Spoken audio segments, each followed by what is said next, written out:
Oi, eu sou a Cris e hoje a gente vai falar sobre jejum intermitente e emagrecimento. Será que finalmente nós descobrimos o melhor método para emagrecer? Fica comigo até o final desse vídeo que você vai ter a resposta.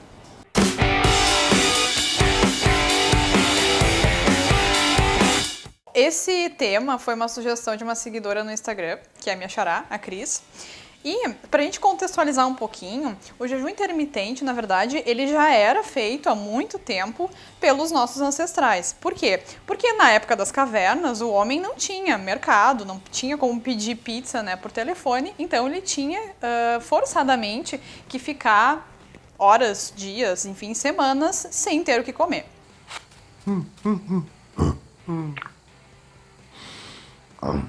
E também o jejum ele não é uma coisa que deixou de ser feita. Ele ainda é praticado, por exemplo, o Ramadã, que é um jejum religioso. Mas começou a se dar mais atenção para o jejum mais ou menos em torno de 2 a 3 anos, isso considerando, né, na área científica. Bom, mas o que a gente realmente tem de estudos científicos com pessoas sobre o jejum e emagrecimento? Sim, o jejum ele funciona para redução de gordura e funciona para redução de peso. Tanto em pessoas que têm já um peso adequado, quanto em pessoas que estão acima do peso. Mas por que isso acontece? Basicamente porque no jejum a gente também vai ter uma redução calórica, ou seja, a gente vai acabar consumindo menos calorias, energia, né, que vem dos alimentos, e por isso a gente vai acabar mobilizando, então utilizando nossos estoques de gordura. Mas o que os estudos mostram em relação a essa questão de redução de gordura e de emagrecimento é que essa redução calórica do jejum não é superior a uma outra redução calórica de uma dieta normal, em que você toma café da manhã, em que você faz almoço, janta e assim por diante. Então, o que eu quero dizer com isso? Ok, jejum intermitente funciona, mas, a princípio, ainda não é um método superior em termos de redução de gordura e de emagrecimento, nem em pessoas saudáveis, nem em pessoas que estão acima do peso. Porém, existem sim alguns estudos mostrando que a gente tem algumas vantagens em relação ao jejum intermitente e que não necessariamente sejam ligados à questão de emagrecimento e redução de gordura.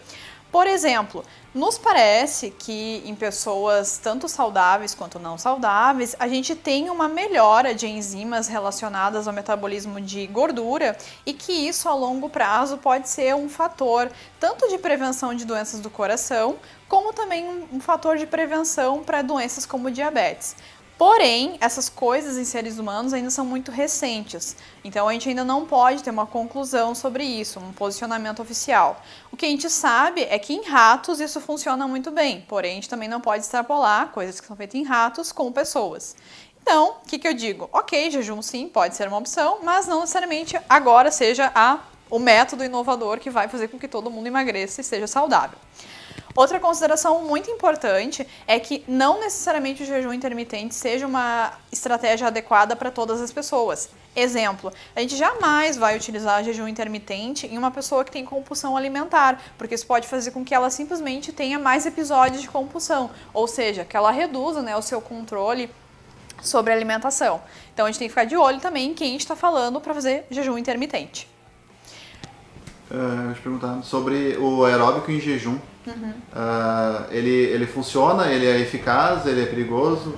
Fala, já que tá falando sobre o jejum intermitente. Tá, então assim, o que a gente tem? A gente sabe que ele pode sim ser uma estratégia, né, de redução de gordura, de redução de peso como um todo, mas de novo, a princípio da mesma forma que o jejum, não é porque é necessariamente em jejum, mas sim porque tu está reduzindo calorias, né, quando tu faz o exercício. Também é a mesma coisa do jejum intermitente. Tem algumas coisas mostrando que ele tem umas certas vantagens, né, em relação à expressão de enzimas, adaptações, mas de novo, muito cuidado em quem a gente vai fazer, né, esse esse aeróbico em jejum. Tá? Então tem tipo assim, vamos nos posicionar que todo mundo pode ou fazer, X pessoas... cada caso é um caso. Exatamente. E o aeróbico em jejum, por exemplo, sobre o negócio da hipoglicemia, tem perigo? Pode ter. Sim, porque tu vai acordar já com uma quantidade, né, de glicose no sangue disponível menor do que depois que tu faz uma refeição. Então, por isso que eu sempre digo, quem vai fazer jejum intermitente tem que planejar isso, tem que conversar com a pessoa que acompanha a alimentação, nutricionista, e também tem que conversar se é uma pessoa que faz algum treinamento, né? Tipo, tem que ficar claro também pro educador físico que aquele cliente dele faz jejum intermitente de tal hora a tal hora. E se ele vai fazer exercício nesse momento ou depois, enfim, isso tudo tem que ser pensado, né, como um todo, não só tipo, vou lá e vou fazer. Outra coisa também, o jejum intermitente, ele tem, digamos que vários protocolos. Tu pode, por exemplo, ficar entre 6 a 8 horas dormindo, que daí tu vai contar esse jejum noturno, e acordar e fazer mais 5, 6, 8 horas, né, de jejum. Então, depende também de quantas refeições essa pessoa vai fazer, como tu vai fazer, tudo isso tem que ser bem pensado.